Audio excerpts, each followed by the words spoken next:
verse 1, I saw when the Lamb opened one of the seals, and I heard one of the four living creatures saying with a voice like thunder, come and see. And so I looked, and behold, a white horse. He who sat on it had a bow, and a crown was given to him. And he went out conquering and to conquer. So this is essentially, I want to spend probably most of the time on this part here, because what the beginning of it, if you have an opportunity on, this is the commercial, if you have an opportunity on Wednesday night at 7 o'clock, okay, we've been going through the book of Daniel. And Daniel's chapter 7, 8, 9, 10, 11, 12, okay, focus a whole lot on this wicked ruler that this verse is talking about. Does that make sense? So John kind of glosses over this wicked ruler in this verse. We're going to get into a lot more about this wicked ruler in the future, okay? He's going to tell us a whole lot more about him.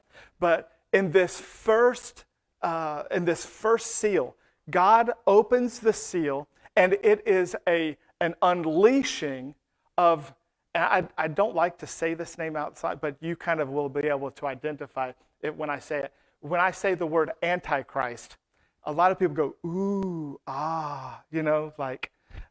but I want you to know something very, very important about this. In fact, you see it a little bit in this verse. It says that power was given to him. Does that make sense? Like you see that in verse, he says, he who sat on this horse had a bow, and a crown was given to him. So all that the Antichrist or this wicked ruler is able to do is only what is given to him.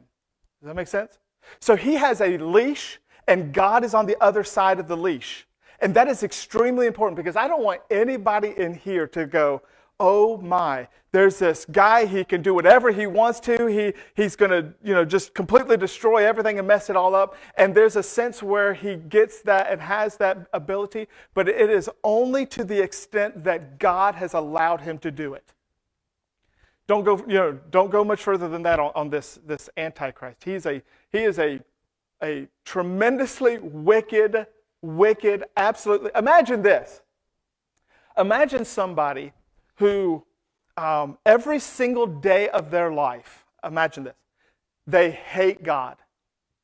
Every single waking moment is, how can I destroy God? You know what I mean? What can I do to thwart him? What can I do to hurt his people? What can I do in order to bring more people to hell? Let's just be honest. How can I take more of God's people and destroy them?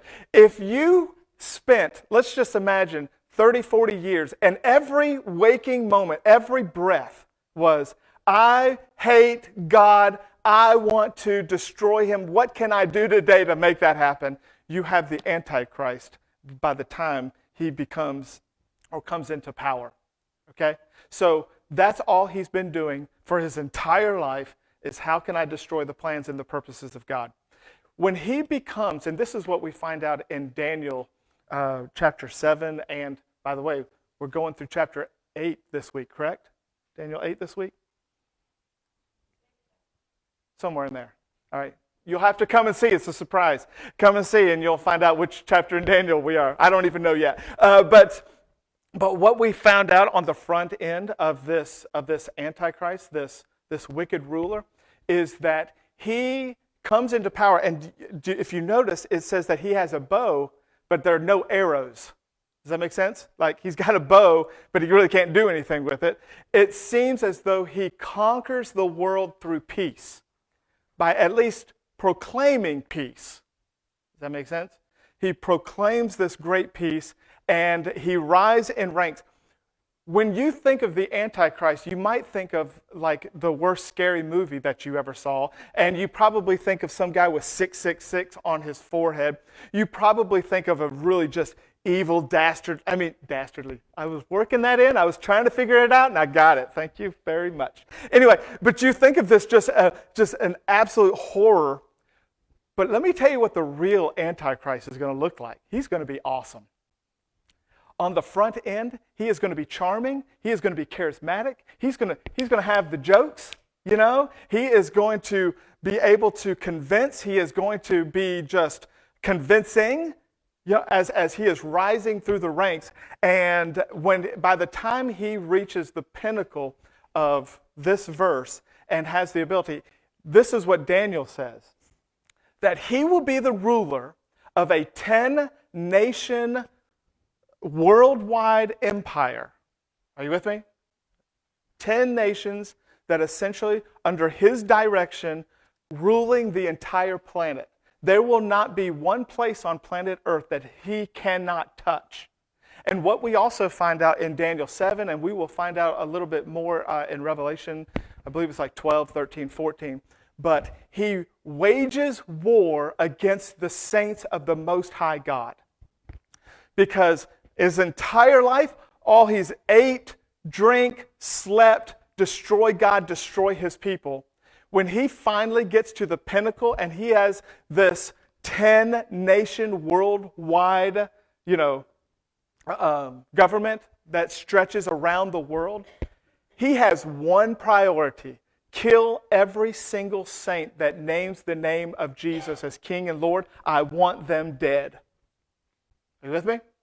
This is all he's got. He's got nothing else. He's wanted nothing more than this opportunity. And now, at least for a very brief moment in time, at least when you compare it with history, he's got a very brief moment of time. He's got a very small amount of time in order to accomplish what he has been dreaming of his entire life.